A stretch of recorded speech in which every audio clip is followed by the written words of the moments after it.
বৃহস্পতিবার সকাল থেকেই বরিশাল খুলনা আঞ্চলিক মহাসড়কের রাজাপুর এলাকা অবরোধ করে রাখে আন্দোলনকারী শিক্ষার্থীরা। এই দিন ঝালকাঠি থেকে দূরপাল্লার কোনো বাস ছেড়ে যায়নি। পুলিশের সাথে আন্দোলনকারীদের দফায় দফায় ধাওয়া পাল্টা দেওয়ার ঘটনাও ঘটে। সংঘর্ষ হয় আওয়ামী লীগ নেতাকর্মীদের সাথে।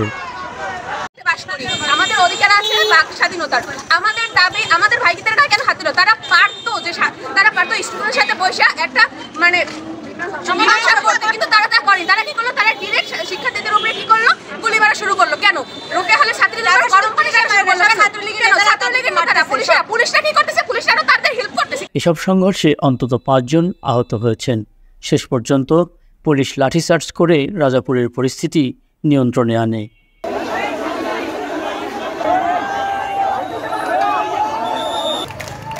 এদিকে কাঠালিয়া বাস স্ট্যান্ডে অবরোধ করেন আন্দোলনকারীরা। এ সময় পুলিশ ও শিক্ষার্থীদের মধ্যে কয়েক দফা ধাওয়া পাল্টা দেওয়া হয়। পুলিশ লাঠিচার্জ করলে ইটপাটকেল নিক্ষেপ করেন শিক্ষার্থীরা। এখানেও অন্তত 5 জন আহত হন।